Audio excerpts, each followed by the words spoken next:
Hello friends, welcome to Kamala Neetu channel. నేను మీ లావణ్య. రాత్రి బిగ్ బాస్ చూశాను. అప్పటికప్పుడు చెప్దామంటే చూస్తుంటేనే నిద్ర వస్తుంది. ఇంక నేను అంతకన్నా ఏం చేస్తాను. సరే నిద్రపోయి రేపు పొద్దున్నే చూసి చెప్దాంలే అని వెయిట్ చేశాను అనమాట. పొద్దున్నే మెలకు వచ్చింది. చూశాను అయితే అది మొత్తం అయితే చూడలేదు, కానీ నేను చూసినంతవరకు చెప్దాం అనుకుంటున్నాను. ఈయన మణికంఠకి ఓట్స్ వేశారు కదా తను ఎలిమినేట్ అవ్వడానికి. అందుకని అబ్బాయి బాగా ఫీల్ అయ్యాడు. రాగాలనే అంతమంది ఎక్కువ మంది తన మీద వేస్తే ఫీల్ అవడంలో తన తప్పు లేదు. ఎదుటి వాళ్ళు కూడా అబ్బాయి చెప్పుకుంటుంటే తన బాధని కొంచెం సపోర్ట్ ఇవ్వాల్సింది. ఫస్ట్ డే కదా బ్రో, ఏదో పాయింట్స్ కేసు ఉంటారులే, అంతకంటే ఏముంటుంది అని చెప్పి సపోర్ట్ ఇవ్వకుండా నిఖిల్ కూడా నువ్వు పెద్దోళ్ళకి రెస్పెక్ట్ ఇవ్వాలి అది ఇది అంటే, నిన్న నాకు మణికంఠ విషయంలో మనం సీజన్ 5లో సన్నీ వాళ్ళ సీజన్లో జెస్సీ గుర్తున్నాడు కదా మీకు, షణ్ముఖ్ సిరితో తిరిగేవాడు జెస్సీ.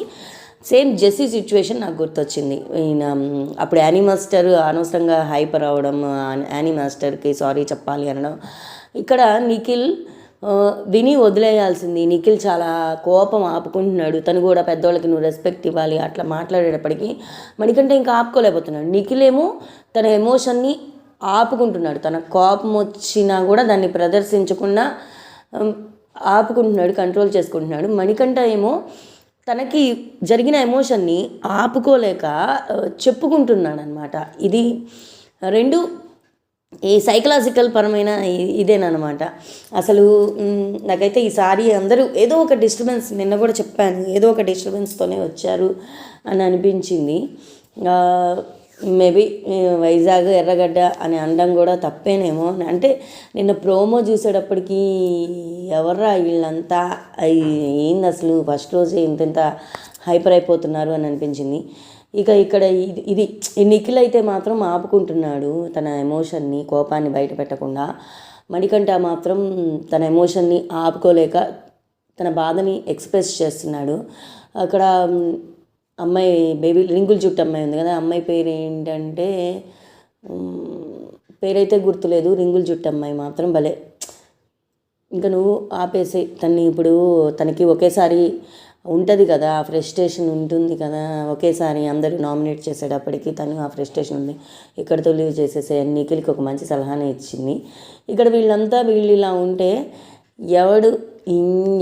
ఇప్పుడు మనకి చాలా 100 తలనొప్పులు ఉన్నాయి, వీటన్నిటిలో మనం ఎక్కడ తలదూరుస్తామని చెప్పి విష్ణుప్రియ తన పక్కన డ్యాన్స్ వేసుకుంటుంది. అసలు నాకైతే భలే నవ్వు వచ్చింది.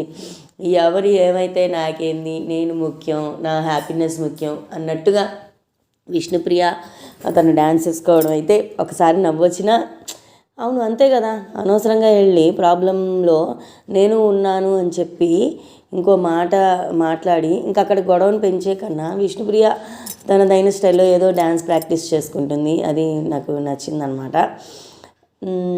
నేను చెప్పాను కదండి, ఒక బయట పెద్దగా అరిచేవాళ్ళు, పెద్దగా మాట్లాడేవాళ్ళు లోపల అలా ఉంటారు అన్న ఇదేమీ లేదు. బయట షో కోసం యాక్టివ్గా ఉండొచ్చు, లోపల నటించలేరు కదా. ఒక్కరోజు కాదు కదా, ఇది చాలా 100 days దాకా ఉంటుంది, నటించలేరు.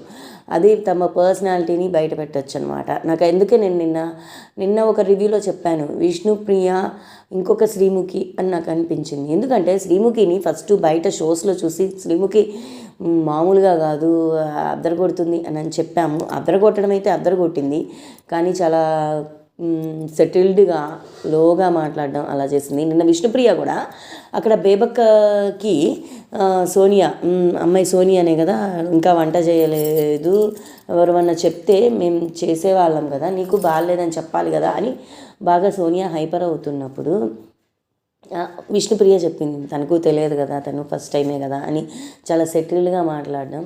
మళ్ళీ సోనియా కూడా అక్కడ పాయింట్ కరెక్ట్గా రేట్ చేసింది. ఇప్పుడు అసలు ఆల్రెడీ ఆకలి అయ్యి తలలో నరాలన్నీ లాగుతున్నాయి అని చెప్పి పాయింట్ రేజ్ చేసిందనమాట. ఆకలి అవుతుంటే వాయిస్ ఆటోమేటిక్గా రేజ్ అయిపోయిద్దండి. కడుపు నిండా తిని మాట్లాడామంటే కనుక ఎటువంటి కోపాలు రావు. అసలు బిగ్ బాస్ కాన్సెప్టే అది. ఆకలి అయితే మనుషుల ఎమోషన్స్ ఎలా ఉంటాయి, షో ఎలా రక్తి కట్టించిద్దని లిమిట్గా అక్కడ ఫుడ్ ఇస్తారనమాట. ఈసారి అసలే నో రేషన్ అని చెప్పారు. నో రేషన్ మీరు సంపాదించుకోవాలి అని చెప్పారు. వచ్చిన రేషన్ని మీరు పొదుపుగా వాడుకోవాలి అని చెప్పారు. ఇంకా అలాంటప్పుడు సోనియా అనే అమ్మాయి రియాక్ట్ అవ్వకుండా, అందరూ రియాక్ట్ అవుతారని లేదు, ఒక్కొక్క పర్సనాలిటీ ఒక్కొక్కలాగా ఉంటుంది. సోనియా రియాక్ట్ అయ్యింది. ఇప్పుడు మరి సోనియా రియాక్ట్ అయ్యింది, విష్ణుప్రియ రియాక్ట్ అవ్వలేదు కదా అంటే అదే కొందరు ఆకలికి ఆగగలరు, కొందరు ఆకలికి ఆగలేరు, కొందరికి స్టామినా ఉంటుంది, కొందరికి స్టామినా ఉండదు. ఇక్కడ మనం అర్థం చేసుకోవాల్సిన విషయం అదేనమాట. విష్ణుప్రియ చక్కగా గొడవల్లోకి దూరకుండా వచ్చిన గొడవని కూడా సెటిల్ చేయాలి అని చూస్తుంది. ఇది మనందరం అర్థం చేసుకుంటే అమ్మాయి ముందుకెళ్తుంది. లేదు గొడవలు ఆపేస్తున్నావు అన్న ఉద్దేశంతో కనుక మనం ఓటింగ్ వెయ్యకపోతే మాత్రం విష్ణుప్రియ లాంటి మంచి కంటెస్టెంట్ని లాస్ట్ బిగ్ బాస్ 6లో మనం బాలాదిత్య గారిని కోల్పోయాం కదా. బాలాదిత్య గారు ఫస్ట్ వీక్ చూస్తే టాప్ 5 కంటెస్టెంట్ మేబీ విన్నర్ అని కూడా అనుకున్నాము, కానీ ఆయన మధ్యలోనే వెనుదిరగాల్సి వచ్చింది.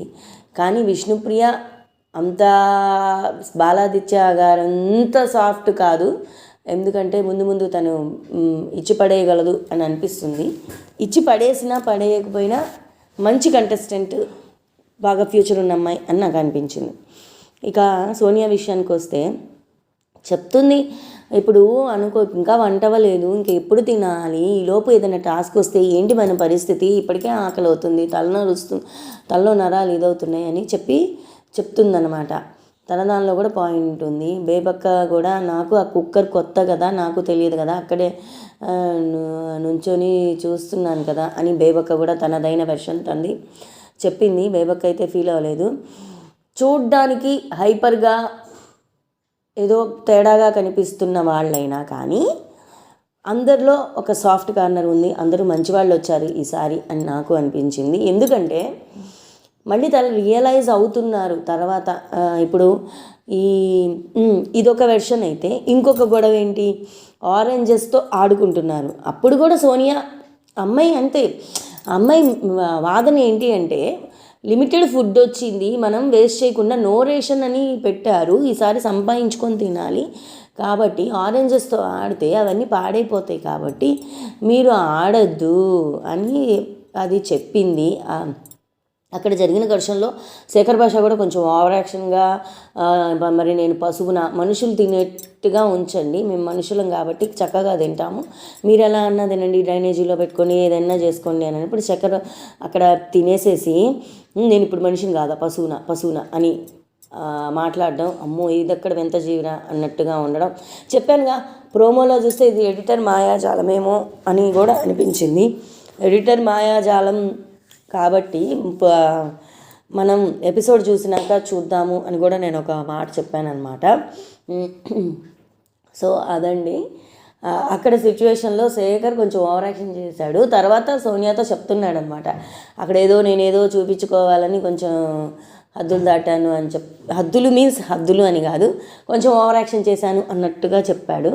ఇక్కడ ఏమవుతుంది అంటే ప్రాంక్స్ అయితే కాదు కానీ అప్పటికప్పుడు మనం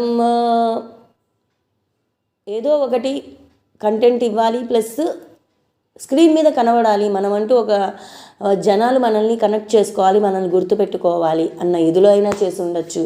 నాకైతే అట్లా అనిపించింది అనమాట. ప్రాంక్ అయితే కాదు కానీ మొత్తానికైతే ఎంతూజియాజం అని నాకు అనిపించింది, అత్యుత్సాహం అని నాకు అనిపించింది శేఖర్ భాష గారిది. తర్వాత ఇక బేబక్కతో మధ్యలో పంచులు వేస్తూనే ఉన్నాడు. ఏం టిఫిన్ అంటే అదే 5 భర్తలు ఉన్న వాళ్ళని ఏమంటారు అంటే ద్రౌపది అని ఆవిడ అనడం. తర్వాత 6 ఉంటే చపాతి అంటే చపాతి చెయ్యడం, అప్పుడు బేబక్క అమ్మో అని అనడం. తర్వాత ఇంకో సిచ్యువేషన్లో కూడా ఆనియన్కి ఆపోజిట్ ఏంటి అంటే ఆనిస్తాను అని అనగానే వామ్మో అని అనడం. అసలు ఇంకా బేబక్క అయితే నా బ్రెయిన్ అదే చపాతి అని అన్నప్పుడు నాకు గనక నేను ఎలిమినేట్ అయ్యి వెళ్ళేటప్పుడు నా బ్రెయిన్ పాడు అయిపోతే నన్ను క్షేమంగా ఇంటికి చేర్చండి అని చెప్పిందనమాట శేఖర్ భాష గారి ఈ పంచులకి తట్టుకోలేక. ఇంకా ఇక్కడ ఈ వెర్షన్ అండి. తర్వాత బిగ్ బాస్ ఇక తనే రంగంలోకి దిగి టాస్క్ ఎక్స్ప్లెయిన్ చేశాడు. ఎందుకంటే ఆయనకి కంటెంట్ లేకపోతేనే కదా కంటెస్టెంట్స్ చేత చదివించి మరి చదివిచ్చి పంపించేది. ఈయనకేమో శుభ్రంగా కంటెంట్ దొరుకుతుంది, టైం వేస్ట్ చేసుకోవడం ఎందుకు, తనే రంగంలోకి దిగి తనే టాస్క్ ఎక్స్ప్లెయిన్ చేసి తనే రూల్స్ చెప్పాడనమాట. మొత్తానికైతే అందరూ ఏలాడారు. ఒక్కొక్క కలర్ రిబ్బన్ కట్ చేస్తూ ఉన్నారు, రిబ్బనో అదే తాడో ఏదో కట్ చేస్తున్నారు, ఒక్కొక్కరుగా పడిపోయారు. నిజంగా అండి నైనికాకి హ్యాట్స్ ఆఫ్ చెప్పచ్చు. నిఖిల్తో పాటుగా పోటీ పడి ఆపుకోగలిగింది. నిజంగా నిఖిల్ ఆ వెయిట్తో తను ఆపుకోవడం గ్రేట్, నైనిక ఆ హైట్తో తను గట్టి పోటీ ఇవ్వడం గ్రేట్ అనమాట. ఇద్దరు సూపర్ ఆడారు. నిఖిల్ గెలిచాడు. నిఖిల్ ఫస్ట్ చీఫ్గా ఎన్నికయ్యాడు. ఇప్పుడు అదే నో కెప్టెన్ అన్నారు, కానీ చీఫ్స్ని పెట్టారనమాట. అంటే ఒక్కొక్క సెక్షన్కి ఒక్కొక్క చీఫ్ ఉండొచ్చు అన్న మాదిరి ఏమో. ఇక ఇప్పుడు ఒక కెప్టెన్ కాదు, ఎన్ని ఉంటే అన్ని చీఫ్స్ ఉంటారనమాట. ఒక్కొక్క సెక్షన్కి వంటకొక్క చీఫ్ అని, ఏదో క్లీనింగ్ సెక్షన్ వాళ్ళకి ఒక చీఫ్ అని, వాష్రూమ్స్ కానీ అలా రకరకాల చీఫ్స్ ఉండేటట్లుగానే ఉన్నారు. మరి ఇంకా ఈ ముగ్గురితో సరిపెడతారా లేదంటే ఇంకా చీఫ్స్ వస్తారా మనం ముందు ముందు చూడాల్సిందే. ఎందుకంటే ఇప్పుడు బిగ్ బాస్కి టర్న్స్కి ట్విస్ట్స్కి లిమిటే లేదు అన్నాడు కాబట్టి ముందు ముందు ఎన్ని టర్న్స్ అయినా ఎన్ని ట్విస్ట్స్ అయినా కాన్సెప్టే అది కదా, మనం మాట్లాడడానికి ఏం లేదు. ఉల్టా పల్టా అన్నారు, ఏం చేసినా మాట్లాడడానికి లేదు. ఈసారి టర్న్స్కి ట్విస్ట్స్కి లిమిటే లేదు అని నాగార్జున గారు గొంతు పోయేటట్టు చెప్తానే ఉన్నారు. అందుకని బిగ్ బాస్ ఏమైనా చేయొచ్చు, ఏమో గుర్రం ఎగరావచ్చు అన్న సామెత ఉంది కదా, అట్లానే ముందుకు తీసుకెళ్ళిపోతారేమో అని నాకు అనిపించింది. ఇక మొత్తానికైతే నైనిక రన్నర్ అయింది, నిఖిల్ గెలిచాడు, నిఖిల్ చీఫ్ అయ్యాడు. ఇంకో గేమ్లో మళ్ళీ ఆ కోన్స్ తీసుకెళ్ళి ఒకదాని మీద ఒకటి కాళ్ళతో పట్టుకొని పెట్టాలి అన్నప్పుడు నైనిక సూపర్గా చేసింది. అక్కడ ఆల్రెడీ రన్నర్ అయింది, ఇక్కడ తను ఫస్ట్ వచ్చింది. నైనిక గట్టి పోటీ ఇవ్వబోతుంది రేపు గేమ్స్లో. పొట్టిపిల్ల అన్నట్టుగా మన ప్రియాంక జైన్ లాగా. మా ప్రియాంక జైన్ ఇంత గట్టిగా ఆడేది టాస్క్లు, అసలు అబ్బాయిలతో సమానంగా ఆడేది, ప్రతి దానిలో అదే గెలిచినా గెలవపోయినా గెలుపు దాకా వెళ్ళేదన్నమాట. అట్లానే నాకు నైనిక కనబడింది, మామూలుగా ఆడలేదు. ఇక తను చీఫ్ అయింది. తర్వాత మళ్ళీ బిగ్ బాస్ వీళ్ళిద్దరూ ఇంకొక చీఫ్కి ఎవరు అర్హులు అని మళ్ళీ ఇరికిచ్చాడనమాట. వీళ్ళిద్దరూ సెలెక్ట్ చేయాలి అని ఆ మిగిలిన వాళ్ళలో. వీళ్ళని అసలు ఎలా సెలెక్ట్ చేశారు అంటే, నిన్న టాస్క్లు గెలిచారు కదా, జంటలకి టాస్క్లు పెట్టారు కదా, ఆ టాస్క్లో గెలిచిన ముగ్గురు జంటల్లోకి పోటీ పెట్టి చీఫ్స్ని పెట్టాడనమాట బిగ్ బాస్. ఆ చీఫ్స్ కోసం ఇప్పుడు వీళ్ళిద్దరు గెలిచిన తర్వాత వీళ్ళిద్దరూ ఏకాభిప్రాయంతో ఎవరు ఇంకో చీఫ్ అవ్వడానికి అర్హులో చెప్పమన్నారు. దానికి ఒక్కొక్కరికి ఒక్కొక్క కారణం చెప్తూ వచ్చారు, వాళ్ళదైన వెర్షన్ వాళ్ళది ఇస్తూ వచ్చారు. బేబక్క నువ్వు సాఫ్ట్ ఇన్ఫ్లుయెన్స్ అవుతున్నావు అని చెప్పి నైనిక ఏదో ఎగ్జాంపుల్ అయితే చూపించింది. తర్వాత ఇంకా యష్మికి తమ మద్దతు తెలిపేటప్పటికీ సోనియా అయితే వాళ్ళందరినీ తీసేశారు, మరి తిని కూడా 2 రోజుల నుంచి ఏమి అంత రెస్పాన్సిబుల్గా చేసింది ఏమీ కనిపించలేదు కదా అని చెప్పి తన స్వరాన్ని వినిపించింది. తన స్వరాన్ని వినిపించినప్పుడు ఇంకప్పుడు మళ్ళీ ఇంకా కొంచెం ఆటోమేటిక్గా యష్మికి కొంచెం ఫ్రస్ట్రేషన్ ఉంటుంది కదా, అవుతున్నాం అనేటప్పటికీ మళ్ళీ తను నాకు అవకాశం లేకుండా చేస్తుందన్న ఫ్రస్ట్రేషన్లో తను బాగా గొంతు విప్పి పెద్దగా మాట్లాడింది. వై ఆర్ యూ బుల్లింగ్ మీ అని చెప్పి ఇంకా లాస్ట్ మినిట్లో ఇంకా నిద్రొచ్చేసింది. ఎంఐ యష్మి ఇంకో చీఫ్ అయినట్టుగా నాకు అనిపించింది అనమాట. సో ఇదండి, ఎమోషన్స్ అయితే దాచుకోలేకపోతున్నారు. కొందరు కావాలని ఎమోషన్స్ దాచుకుంటున్నారు. నిఖిల్ దాచుకుంటున్నాడు, మణికంఠ ఎక్స్ప్లెయిన్ చేస్తున్నాడు. సోనియాకి కూడా ఆరెంజెస్ పాడైపోతున్నాయి ఆడుతున్నారు అనే పాయింట్ మణికంఠనే ఇచ్చాడంట. మణికంఠ మరి చూడడానికి సన్నగా బక్కగా కొంచెం సాఫ్ట్గా వాయిస్ ఉన్నా కానీ కరెక్ట్గానే మాట్లాడుతున్నాడు అనిపించింది. ఇంకొకటి ఏంటంటే మణికంఠ విష్ణుప్రియ అన్న మాటకు కూడా హర్ట్ అయ్యాడు. నీలో కొంచెం నేను ఇంకా నీ ప్లేస్లో వేరే వాళ్ళు ఉన్నా కూడా బాయ్కే వేసేదాన్ని అని చెప్పింది. అంతేగాని ఇంకా వేరే నువ్వు చాలా క్యూట్ ఉన్నావు, నీతో నాకేముంటుంది, నిన్ను చూస్తే ఒక ఫెమినైన్గా ఉన్నావు, దాన్ని తెలుగులో ఏమంటారో తెలియదు అంటే విష్ణుప్రియ ముందే అన్నాడనమాట. తెలియకపోతే రాంగ్ వర్డ్ వాడేస్తారా అని అన్నాడు.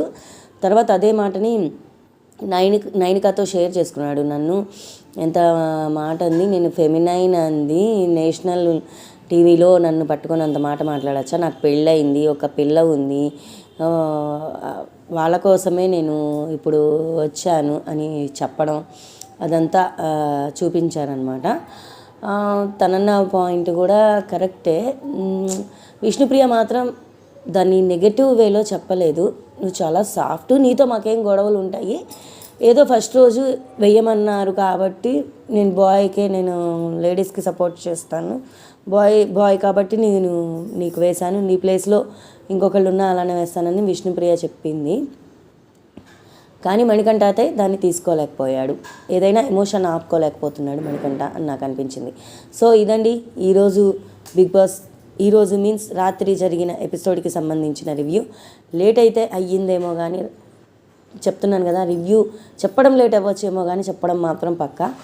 నా రివ్యూస్ నచ్చి ముందుగా జెన్యూన్ రివ్యూస్ కావాలి అని అనుకుంటే ఈ వీడియోని లైక్ చేయండి, కొత్త వాళ్ళైతే సబ్స్క్రైబ్ చేసుకోండి, పాత వాళ్ళైతే లైక్ కొట్టి షేర్ చేయండి. మరో వీడియోతో మీ ముందుకు వచ్చే వరకు సెలవు. నమస్కారం. Stay tune to my Kamala Neetu channel. Thank you.